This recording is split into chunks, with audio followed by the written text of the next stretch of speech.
तो capital market के साथ साथ और भी कुछ सेक्टर है जो आप ऐड करना चाहेंगे सिन्हा सर? क्योंकि एक बड़ा इंपॉर्टेंट देखिए पॉइंट जैन साहब ने कहा कि ऐसा ना हो कि रैली आए और आप इस रैली को मिस कर जाए, आपका पोर्टफोलियो रैली में शामिल ना हो।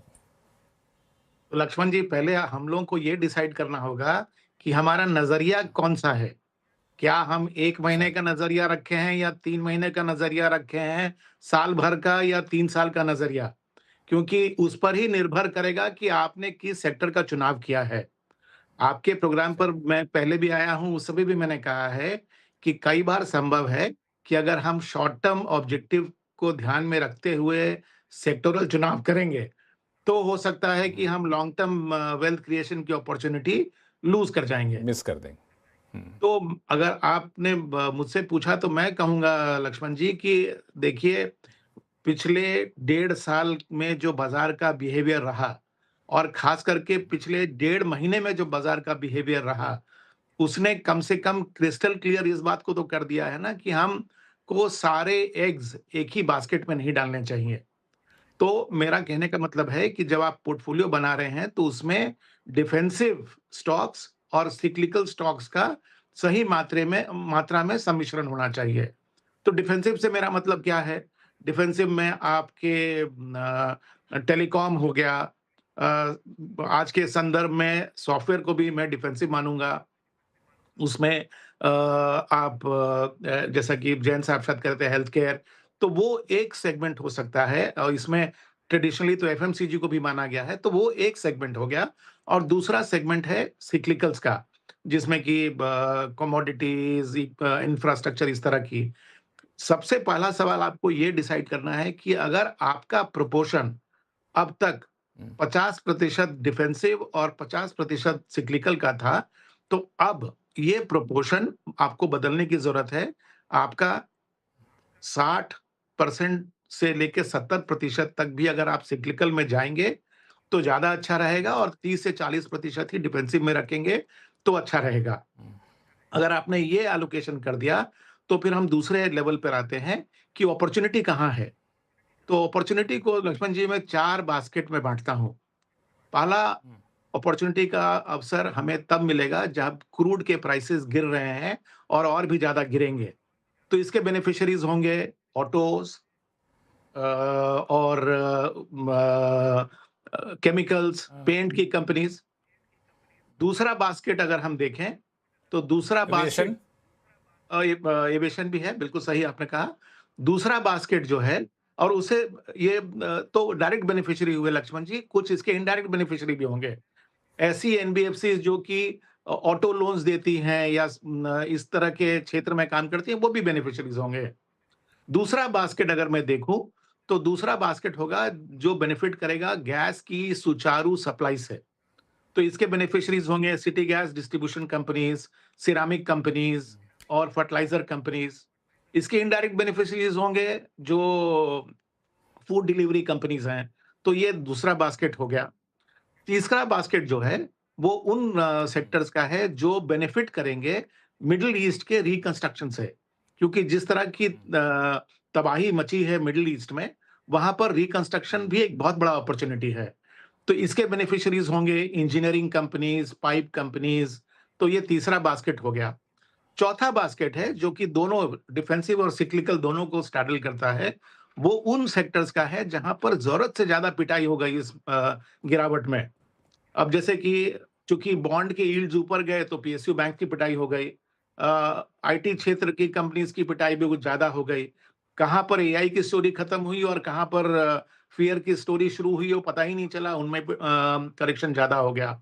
तो जो अपने मीन प्राइस से रिकवरी हो गई वो चौथा बास्केट है। तो आप अगर इन चारों बास्केट में अपने सेक्टर्स और स्टॉक्स का चुनाव कर लेंगे, तो इस रिकवरी में आप पार्टिसिपेट करेंगे। मेरा खाली एक ही सलाह है कि आप थोड़ा 2 साल, 3 साल का नज़रिया रखें क्योंकि मेरे ख्याल नजरिया से लेके चले। हाँ, क्योंकि हम लोग मार्केट में रैली की कगार पे हैं, ना कि ब्रेकडाउन के। तो अगर हम रैली के कगार पे हैं, तो हमें 2-3 साल का नज़रिया देख के अपना पोर्टफोलियो आज बनाना चाहिए।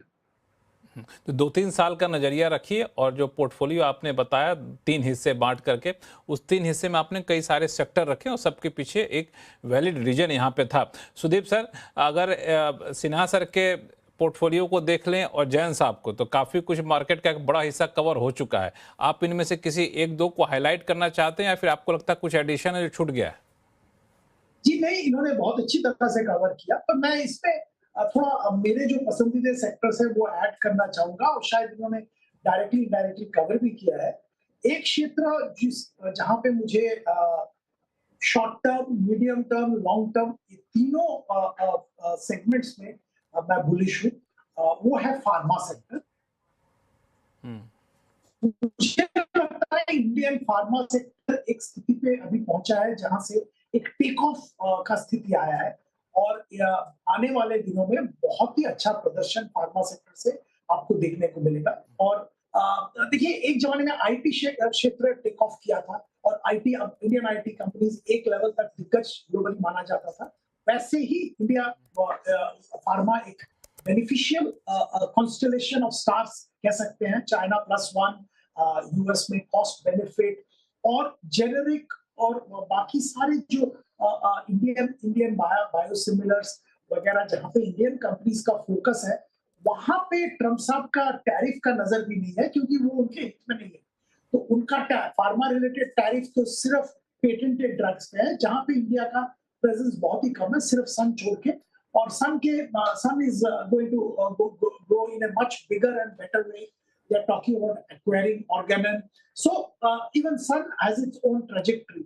तो मुझे लगता है इंडियन फार्मा पे जरूर ध्यान देना चाहिए। वैल्यूएशन भी अभी तक आई वुड से रीजनेबल है कंपेयर टू द पोटेंशियल। दूसरा फार्मा सेक्टर को लेकर सुदीप सर, ये कहा जाता है कि फार्मा सेक्टर जो है बड़ा ही बहुत ही एग्रेसिव रिटर्न नहीं देता आपको, धीरे धीरे चलता है, ठीक ठाक रिटर्न देता है, जब कोई संकट आता तो वहां भी आपको बचाता है। तो आप जो कह रहे हैं, आपका मानना है कि यहां से एग्रेसिव रिटर्न देगा, ऐसा? बिल्कुल, आप अगर थोड़ा पेशेंस रख सकते हैं तो यहाँ से एग्रेसिव रिटर्न फार्मा सेक्टर देके जाएगा। आप मल्टीपल कंपेयर करिए, देखिए बाकी सेक्टर्स के मल्टीपल और फार्मा के मल्टीपल्स और इसका पोटेंशियल देखिए। अब मुझे तो लगता है फार्मा सेक्टर बहुत जबरदस्त रिटर्न निवेशक को देगा अगर निवेशक थोड़ा पेशेंस रखे और इस सेक्टर में निवेश करे। साथ में मैं उसको इलाबोरेट नहीं करना चाहता हूँ। इंडिया में डोमेस्टिक हेल्थ केयर हॉस्पिटल्स की बात करें, डायग्नोस्टिक्स कंपनीज की बात करें, यहाँ पे भी बहुत अच्छा अपॉर्चुनिटी है। हेल्थ टूरिज्म वगैरह plus more and more penetration in the hinterland, सब कुछ मिला के कंसोलिडेशन भी हो रहा है। तो entire health care space in India also looks very good. दूसरा क्षेत्र हमें दो सेक्टर को लेकर के, हेल्थ केयर सेक्टर को लेकर के और टूरिज्म सेक्टर को लेकर कभी कोई शक रहा ही नहीं। मुझे आज तक कोई हॉस्पिटल, ठीक ठाक भी हॉस्पिटल हो, नहीं दिखा जहां पे ओपीडी में भीड़ ना हो, डॉक्टरों के पास लंबी लाइन ना हो, आसानी से अपॉइंटमेंट मिल जाए। और ऐसा कोई टूरिज्म सेक्टर, टूरिस्ट स्पॉट नहीं दिखा जहां पे आम दिनों में लोगों की भीड़ ना हो। तो दो सेक्टर को लेकर हमेशा से मानता हूँ स्टॉक पता नहीं कैसे रिएक्ट करता हो, करेगा, लेकिन सेक्टर वाइज तो बड़ा बम है दोनों सेक्टर। एक और कुछ आप बोल रहे थे, फिर मैं जाऊंगा अभिषेक जी के पास। एक और सेक्टर का मैं जिक्र करूंगा, फिर आप अभिषेक जी का व्यू ले लीजिए। बीएफएसआई, शायद इसका चर्चा ज्यादा नहीं हुआ अभी तक। मुझे तो लगता है बीएफएसआई में भी बहुत अच्छा प्रदर्शन देखने को मिलेगा। हाँ, इंडियन इकोनॉमी में थोड़ा बहुत दिक्कत अभी आया हुआ है और शायद ये दिक्कत अगला 2-3 क्वार्टर चलेगा और मॉनसून अगर ठीक ठाक नहीं होता है उसका भी असर होगा। पर आप थोड़ा लॉन्ग टर्म सोचिए और इंडियन जो बीएफएसआई, इस पे ध्यान दीजिए। हर सेगमेंट, आप बैंक्स की बात करें, प्राइवेट पब्लिक, आप एसेट मैनेजमेंट कंपनीज की बात करें, जो ब्रोकिंग वेल्थ मैनेजमेंट कंपनीज उनकी बात करें, एक्सचेंज, गोल्ड लोन, इंश्योरेंस, मुझे तो लगता है ये हर सेक्टर में अपॉर्चुनिटी है और लंबी अवधि के लिए यहाँ पे देना चाहिए। ज्यादातर डोमेस्टिक फोकस सेक्टर है, इसमें ग्लोबल जो हेडविंड्स है उसका कोई डायरेक्ट इम्पैक्ट नहीं है। Secondary tertiary impact, Indian economy का ग्रोथ का इम्पैक्ट, वो सब है।